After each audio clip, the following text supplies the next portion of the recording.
सवाल आज के कार्यक्रम के बारे में। ये सिलीगुड़ी में हम लोग आए हैं। पश्चिम बंगाल हिंदी प्रकोष्ठ जो है, हमको सारे 24 जिले जो बंगाल है उसमें हम लोग जितने भी हिंदी भाषाभाषी जहाँ जा रहे हैं हम लोग उनसे जा के मिल रहे हैं।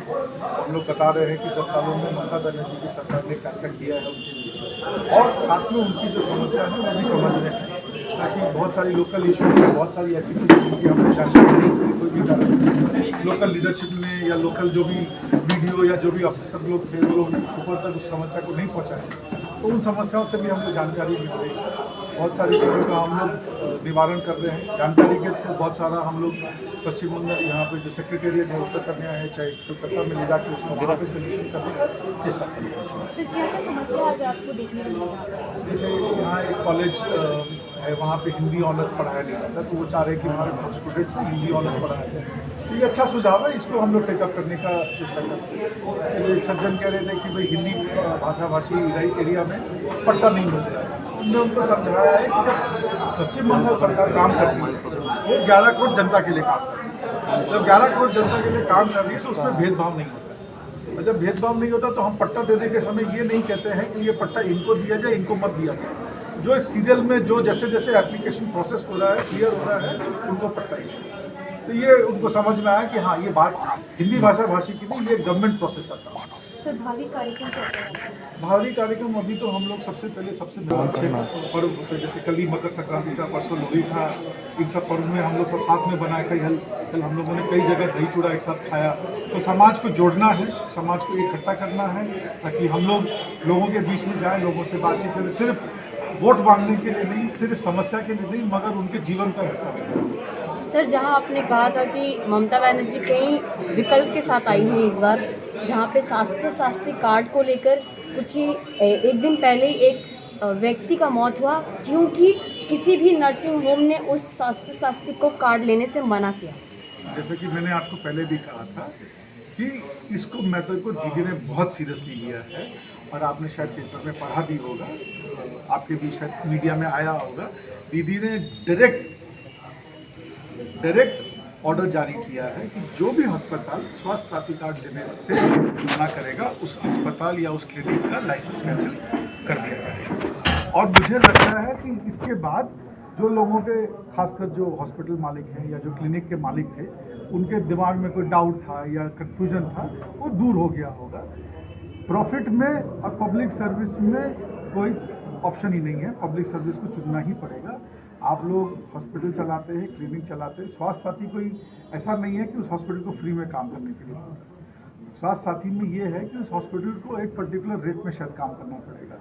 वो रेट हो सकता है जो उसके महंगे रेट से थोड़ा कम रेट, इतना ही तो प्रॉब्लम है। मगर ऐसे भी हॉस्पिटल का लाइसेंस आपको जब स्वास्थ्य साथी नहीं भी था तो भी इसी शर्त पे दिया गया था कि आप कभी भी किसी भी पेशेंट को मना नहीं कर सकते, क्योंकि आप मानवता का काम कर रहे हैं। आप उस इंसान के जीवन और मौत के बीच में, तो जीवन और मौत जब आता है तो वहाँ फायदा नुकसान का बात नहीं किया जा सकता। तो स्वास्थ्य साथी कार्ड के लिए कोई हॉस्पिटल लिस्टेड है? नहीं, स्वास्थ्य साथी का उसके वेबसाइट पर है। वेलोर, एम्स, खाली बंगाल में नहीं, आप बंगाल के बाहर भी बहुत सारे जगह पे इलाज करा सकते हैं, और रोज उसमें और हॉस्पिटल्स को और लोग जोड़ा जा रहा है। हमारा कॉन्सेप्ट ये बोलता है कि भाई आपको दूर जाके इलाज क्यों कराना पड़े। आपके जो आसपास के हॉस्पिटल है उनकी एक शिकायत रहती थी, खासकर जो छोटे एरिया है या जो थोड़े पिछड़े बैकवर्ड एरिया है, कि वहाँ पर ये हॉस्पिटल लायबल नहीं होते थे क्योंकि पेशेंट नहीं मिलता था। तो अब हमने उनको पेशेंट दिलवा दिया है। तो अगर पेशेंट चाहिए तो पेशेंट अब उनके पास आ जाएगा, और सबसे बढ़िया बात है उनको पेशेंट के पास पैसा है कि नहीं है उसकी चिंता करने की दरकार नहीं, क्योंकि पैसा सरकार दे रही है।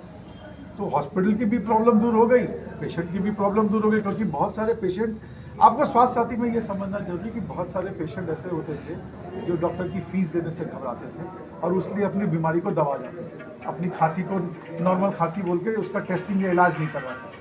अब ये सुविधा आ गई है कि अब आप बेखौफ बिना डरे, छोटी मोटी खांसी भी है तो आप अपना जाके चेकअप करवा सकते हैं, इलाज करवा सकते हैं।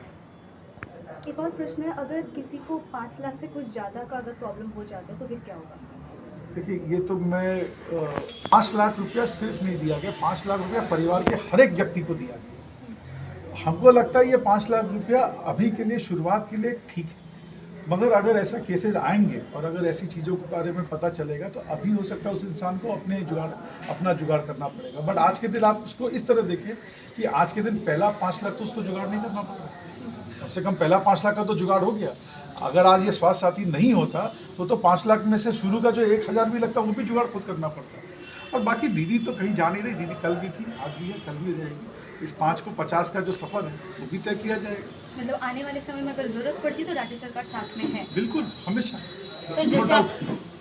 सर जैसे ममता बनर्जी ने कहा था कि किसी भी तरह से केंद्र की फंड की तरह मतलब फंड नहीं आ रहा है और उसके बाद अचानक से ये स्वास्थ्य साथी कार्ड मतलब यानी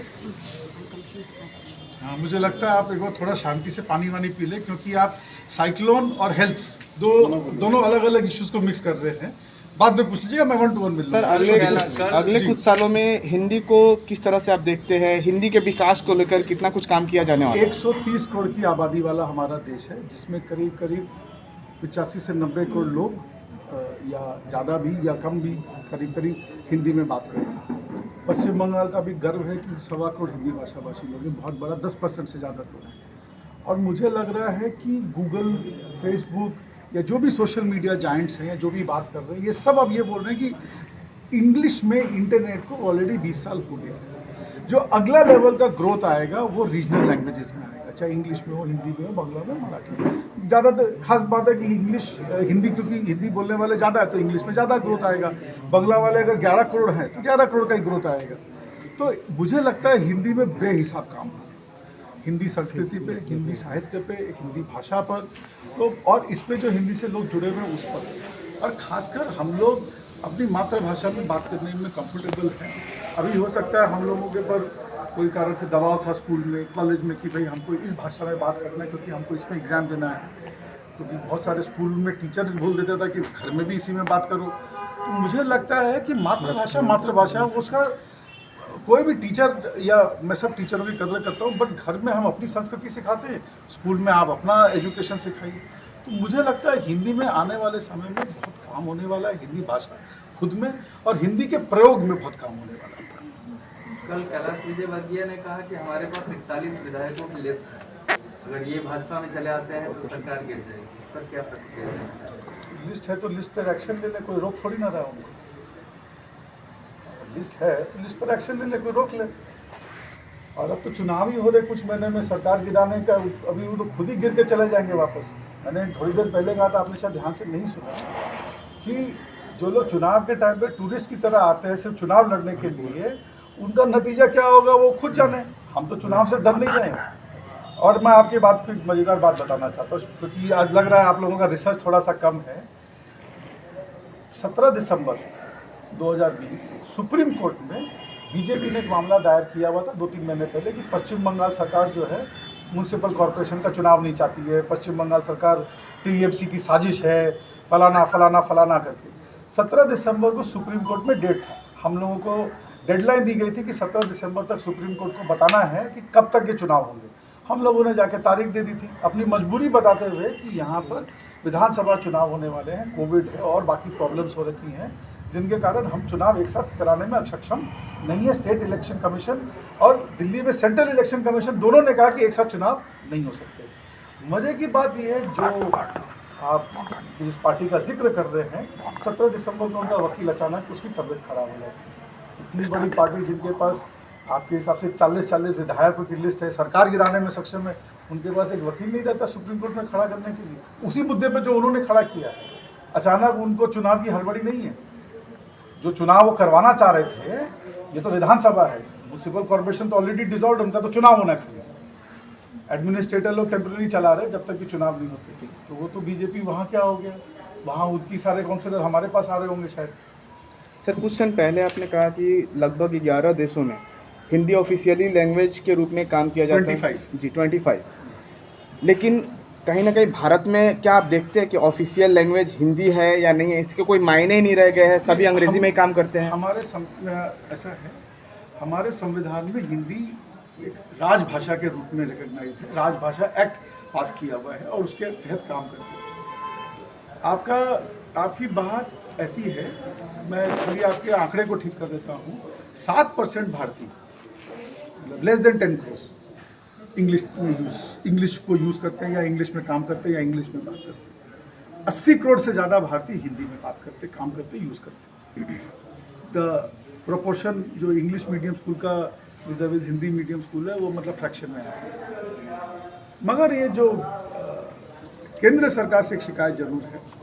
2015 में उन्होंने अपना GFR लॉन्च किया था। GFR होता है जनरल फाइनेंशियल रूल, जिसके तहत केंद्र सरकार अपने सारे कामकाज करते हैं, जितने भी बॉडीज, डिपार्टमेंट्स, ऑर्गेनाइजेशन हैं। उसमें हिंदी जो मैंडेटरी हुआ करती थी उसको उन्होंने हटा दिया, और तब से केंद्र सरकार का तरफ से जो हिंदी को सपोर्ट मिलता था वो काफ़ी कम हो गया है, और उसका जो इम्प्लीमेंटेशन था राजभाषा का वो भी काफ़ी कमज़ोर हो गया है। मैं उस कमेटी का हिस्सा था, मैंने बहुत प्रतिवाद किया था, मगर जो केंद्र सरकार में जो लोग हैं उनको शायद हिंदी से उतना प्रेम नहीं है जितना हम लोगों को। फिर छोड़